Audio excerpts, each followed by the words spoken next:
మోసం చేస్తున్నది మీకు కనిపిస్తున్న చిన్న Bangarraju.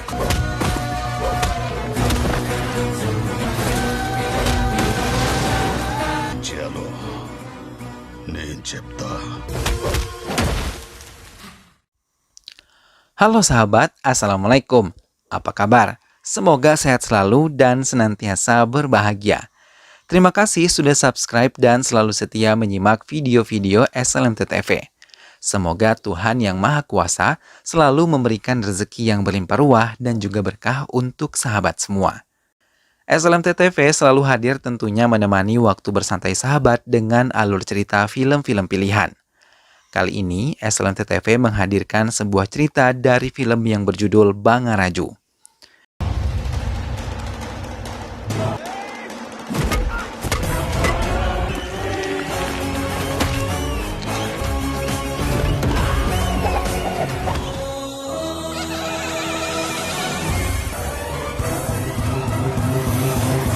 Baiklah sahabat, kalau begitu langsung saja kita simak, ini dia alur cerita selengkapnya.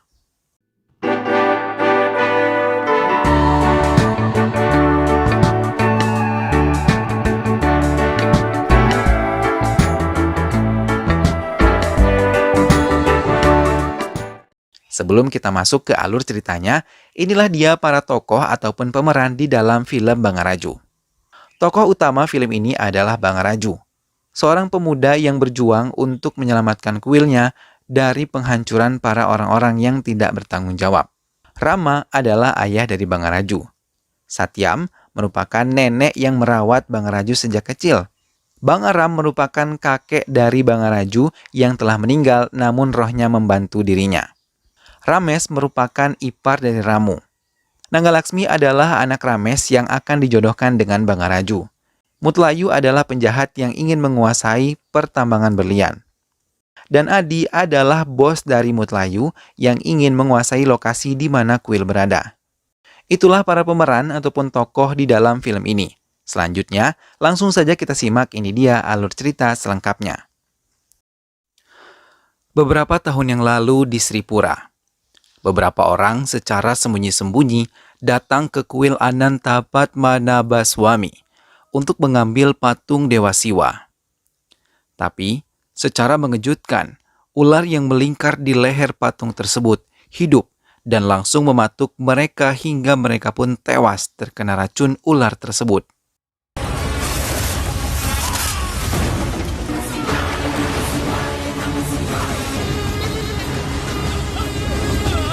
Kejadian itu terjadi di tengah hujan deras yang turun saat itu.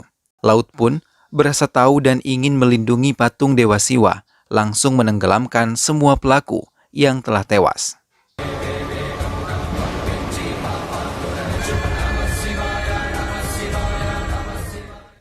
Sementara di tempat lain, lahirlah seorang bayi laki-laki dari pasangan Ramu dan juga Sita. Namun, saat melahirkan, Sita meninggal dunia dan melahirkan bayi laki-laki yang sangat gagah. Bayi tersebut pun diasuh oleh neneknya yang bernama Satyama. Sampai bayi tersebut berumur 3 bulan, mereka datang ke kuil untuk memberi nama bayi itu dan mendoakannya. Bayi tersebut diberi nama Bangaraju, sama seperti nama almarhum kakeknya yang bernama Bangaraju dan biasa dipanggil Bangaram. Di kuil tersebut, mereka pun bertemu dengan saudara ipar Ramu yang bernama Rames bersama istrinya yang juga untuk memberi nama dan doa di kuil tersebut. Keluarga Rames memberi nama bayi perempuannya dengan nama Nagalaksmi. Pendeta yang melihat Bangaraju dan Nagalaksmi menyarankan untuk menjodohkan mereka saat dewasa nanti. Karena menurut ramalan bintang, Shiva dan Parvati, mereka berdua akan membawa kebaikan kedua belah keluarga tersebut. Mereka pun setuju dan sangat menerima saran yang diberikan oleh sang pendeta. Tapi menurut pendeta lain, jalan perjodohan mereka begitu sulit dan mereka akan menemukan banyak rintangan, bahkan bahaya. Ramu meminta izin pada ibunya untuk menjalankan pekerjaan sebagai dokter di Amerika Serikat dan menitipkan Bangaraju kecil kepada ibunya hingga ia bisa melupakan kenangan tentang Sita yang selama ini belum bisa ia lupakan. Satyam pun menjaga Bangaraju dengan sangat baik, memberikan kasih sayang yang melimpah kepada cucu laki-lakinya itu. Usia Bangaraju kian bertambah dan mengharuskannya ke sekolah untuk mendapatkan pelajaran. Bersama dengan Naga Laksmi, ia bersekolah. Namun, kian lama perbedaan sikap antara Bangaraju dengan Naga Laksmi pun terlihat. Bangaraju yang lebih sering mengganggu teman-teman wanitanya serta merayu mereka, berbeda dengan Naga Laksmi yang cerdas dan ada bakat memimpin. Bangarraju నాగలక్ష్మి రోజు కొట్టుకునేవాడు.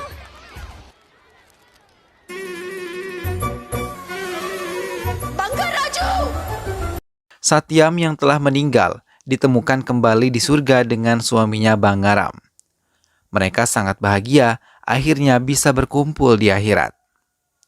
Satyam langsung menceritakan kepada suaminya, Bangaram, kalau Bangaraju memiliki tingkah laku sama seperti Bangaram yang sering menggoda wanita-wanita.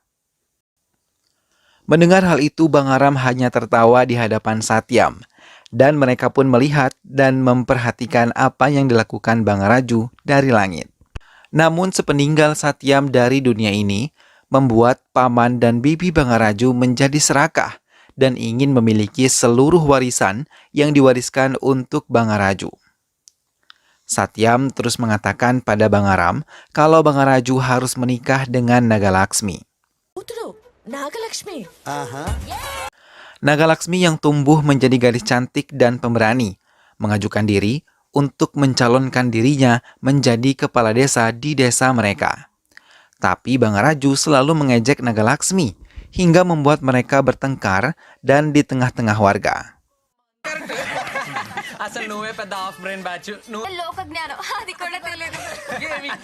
Bangaram mengajak Satyam istrinya untuk menjalankan rencananya menemui Dewa Gamaraja untuk membantu cucu mereka. Di pertambangan pasir, anak buah Mutlayu melaporkan kepadanya kalau ia menemukan beberapa batu. Hingga Mutlayu memanggil seorang ahli batu bernama Sidan untuk memeriksa batu yang ditemukan oleh anak buahnya tersebut. Sidan yang mengatakan harga batu-batu tersebut sangatlah tinggi, karena itu merupakan batu berlian yang sangat mahal. Namun saat Sidan menelpon kantornya, Mutlayu langsung mengerahkan anjing-anjingnya untuk mengejar Sidan. Kemudian dengan kejam ia melemparkan jangkar kapal hingga tepat mengenai punggung Sidan, mengakibatkan Sidan tewas tanpa belas kasihan.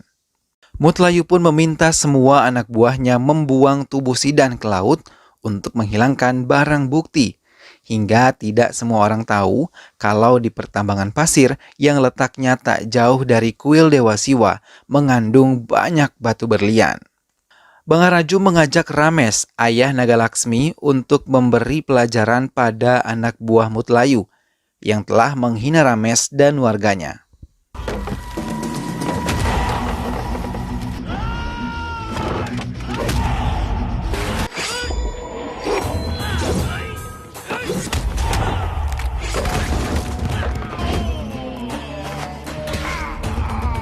Hingga Bangaraju berhasil meminta Mutlayu untuk meminta maaf kepada Rames. Mutlayu menanam dendam hingga berencana untuk menghabisi Bangaraju. Dewa Dharmaraja akhirnya menemui Dewa Indra untuk membicarakan tentang penjagaan kuil Siwaf di desa Sivapuram. Ia meminta Dewa Indra untuk mengirim utusan dari langit kembali ke bumi untuk menjaga kuil tersebut. Dewa Dharmaraja memerintahkan Dewa Indra untuk mengirim Bangaram ke bumi kembali, dan secara kebetulan Satyam serta Bangaram menemui Dewa Dharmaraja untuk memberikan Bangaram izin bisa kembali ke bumi. Belum sempat Dewa Dharmaraja mengutarakan perintahnya, ia sudah lebih dulu mengatakan keinginannya yang menurut Dewa sejalan dengan perintah yang akan diberikan. Dewa Dharmaraja pun mengizinkan Bangaram kembali ke bumi.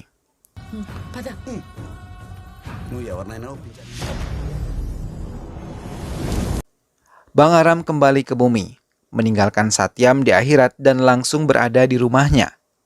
Senyumnya merekah melihat rumahnya dipenuhi suara canda dan gelak tawa cucu-cucunya yang tengah bermain bersama. Namun tak satu pun dari mereka bisa melihat wujudnya. Hingga Bangaram melihat secara langsung Bangaraju, cucu laki-lakinya. Namun Bangaram sangat bersedih karena kedua anaknya mencoba menipu Bangaraju atas perhitungan hasil bumi yang ia terima dari kebun maupun ladang Bangaraju.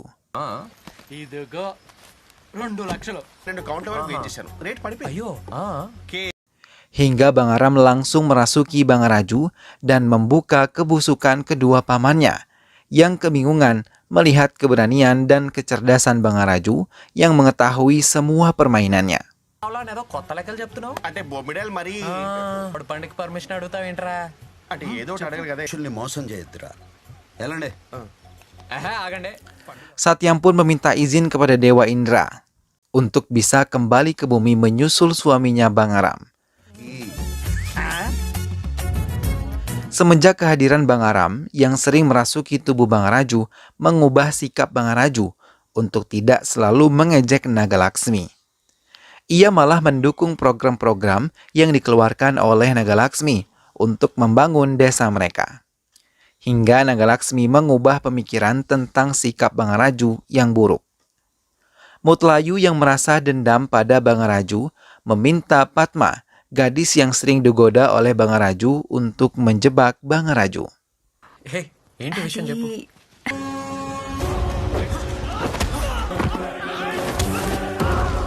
Hingga Bangaraju pun masuk dalam jebakannya. Tapi Bangaram yang selalu mengikutinya langsung membantunya menghadapi semua anak buah Mutlayu dengan masuk ke tubuh cucunya itu.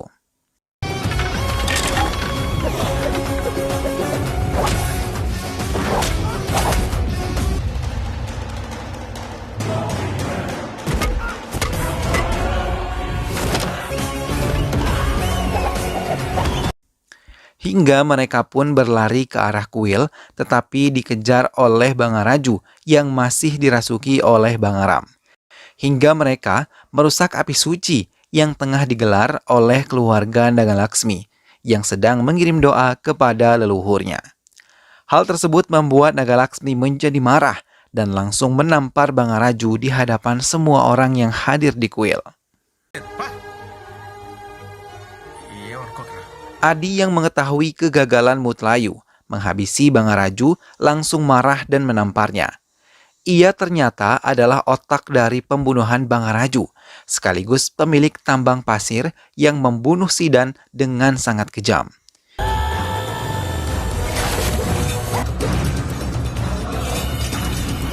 Ia ingin menguasai kuil Siwa yang terdapat banyak berlian yang harganya sangat mahal.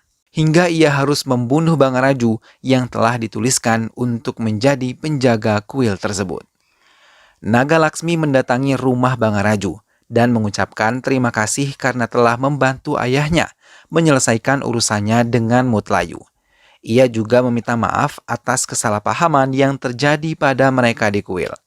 Melihat hal itu membuat Bangaram dan Satyam senang dan berharap ini adalah awal yang baik untuk perjodohan mereka.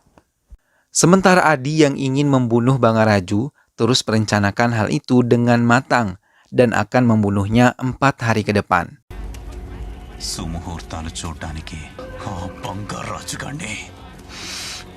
Namun, salah seorang penduduk yang mendengar hal itu terkejut. Adi yang melihat ada warga yang mengetahui niatnya langsung memerintahkan anjingnya mengejar penduduk tersebut. Dan ia mengejar sendiri dengan menggunakan sebuah jangkar kapal. Tapi penduduk tersebut terus menghindari mereka. Namun tiba-tiba ayah Adi datang dan langsung membunuh penduduk tersebut dengan sangat keji dan menarik tubuhnya hingga anak buah Adi langsung membuang tubuh tersebut ke laut. Ayah Adi mengatakan ia kembali dan akan membantu putranya membalas dendam pada Bangaraju karena ia mempunyai dendam pribadi selama 24 tahun kepada Bangaram dan keturunannya. Bangaraju dan Naga Laksmi yang semakin dekat memutuskan untuk pergi bersama ke area kebun mangga. Namun keponakan Bangaraju mengikuti mereka dan mengganggu mereka hingga Bangaraju dan Naga Laksmi mengerjai Cina, keponakan Bangaraju tersebut, untuk bermain lari.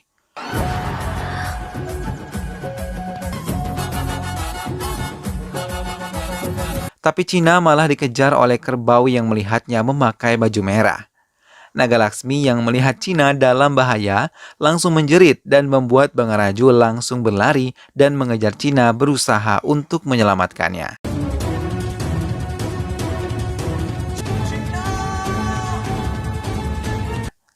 Bangaraju pun berhasil menyelamatkan Cina dan langsung dipeluk oleh Naga Laksmi yang merasa khawatir atas keselamatan Cina dan juga Bangaraju.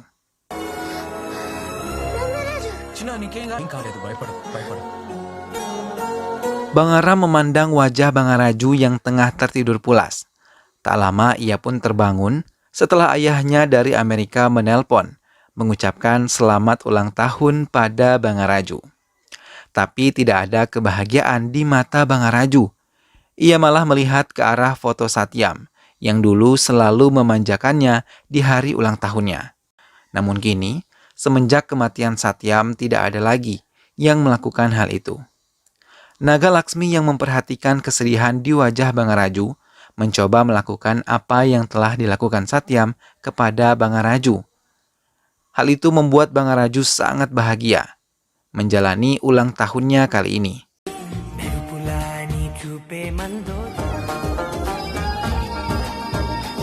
Keesokan harinya, saat Naga Laksmi telah kembali ke rumahnya, Bangaraju memberanikan diri untuk mengatakan perasaannya kepada orang tua Naga Laksmi, kalau ia telah mencintai putri mereka dan langsung melamarnya. Naga Laksmi yang mendengar hal itu sangat bahagia, karena diam-diam ia juga mencintai Bangaraju dan setuju untuk menikah dengannya. Akhirnya kedua belah keluarga besar bisa menghadiri acara lamaran Naga Laksmi dan Bangaraju. Namun Ramu yang ditelepon dan dikabari tentang kabar pernikahan putranya lagi-lagi tidak dapat hadir karena sibuknya jadwal operasi di tanggal yang telah mereka tentukan. Raut kekecewaan terpancar di wajah Bangaraju. Tapi tak banyak yang bisa ia lakukan, karena ia tahu siapa ayahnya. Bangaraju mendatangi rumah Adi untuk mengantarkan undangan pernikahannya. Namun pendeta Adi mengetahui kalau Bangaraju dilindungi oleh kekuatan yang besar dan hal ini pun dibenarkan oleh ayah Adi, yang juga merasakan kehadiran Bangaram di sekitar rumahnya. Ia juga mengatakan kalau Adi harus dapat membunuh Bangaraju, karena ia dendam terhadap Bangaram yang telah menghabisi kakek Adi dan hanya menyisakan ayah Adi yang kemudian pergi untuk memperdalam ilmunya selama 24 tahun untuk membalas dendam dengan membunuh cucu Bangaram, Bangaraju. Ia merencanakan membunuh Bangaraju tepat di hari pernikahan Bangaraju.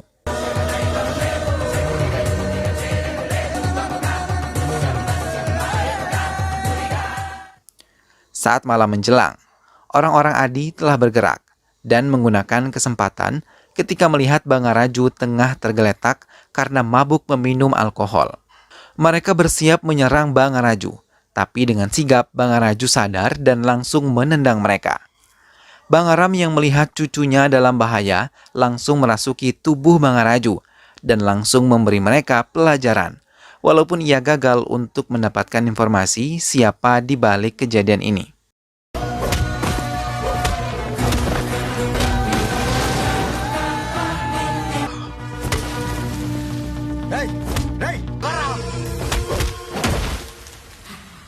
Saat di kuil, Satya mencuri dengar pembicaraan ayah Adi dengan Ramesh yang ternyata ingin membunuh Bangaraju. Dengan cepat, Satya menjerit memanggil Bangaram untuk mendengarkan rencana mereka. Mereka tidak menyangka kalau Ramesh bisa mengkhianati mereka, bahkan memiliki rencana menjodohkan Adi dengan Naga Laksmi.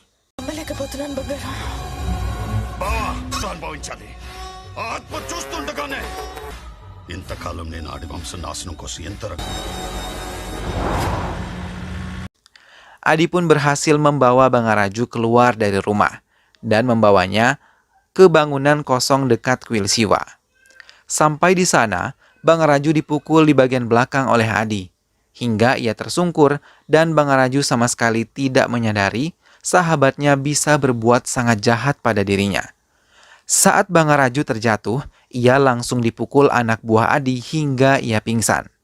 Bangaram yang berada di sana tidak mampu merasuki tubuh cucunya karena telah menggunakan cincin yang diberikan oleh Naga Laksmi yang ternyata telah diberi mantra oleh ayah Adi agar arwah Bangaram tidak dapat memasuki tubuh Bangaraju. Satyam yang melihat kejadian itu berlari ke kuil dan memohon pertolongan kepada dewa. Hingga tiba-tiba ular penjaga Dewa Siwa mendekati semua anak buah Adi dan langsung mematuknya.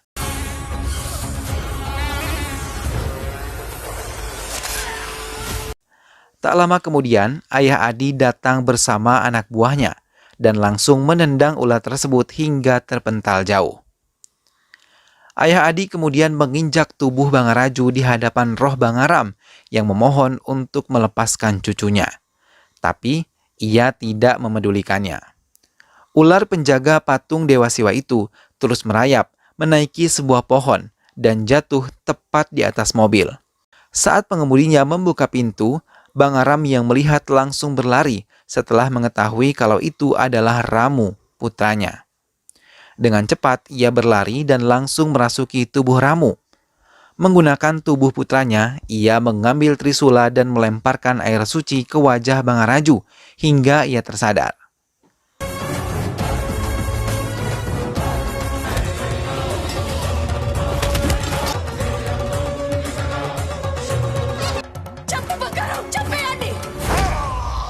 Saat perasaannya masih terkejut melihat ayahnya ada di dekatnya, ia harus mengingat kejahatan Adi pada dirinya.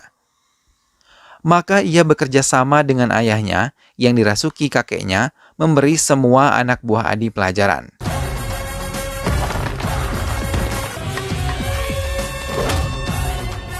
Hingga menggunakan kekuatannya sendiri, ia menghajar Adi sampai ia mengeluarkan darah segar dari dalam mulutnya. Dan akhirnya Adi pun tersungkur. Kemudian mereka menghajar ayah Adi secara bergantian hingga tak berdaya dan tertusuk trisula yang berada di belakangnya.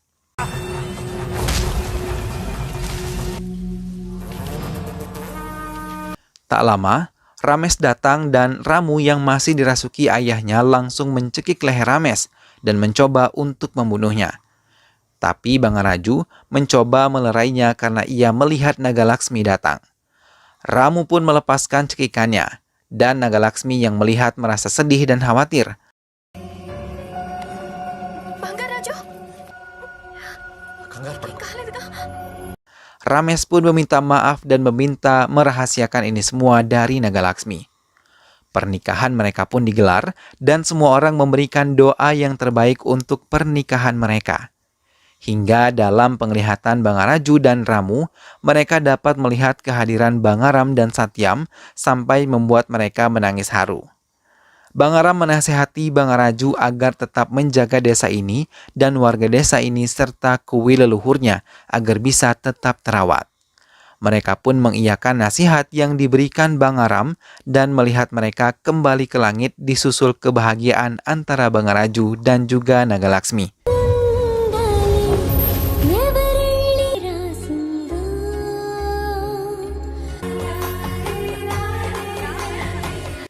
Film pun selesai.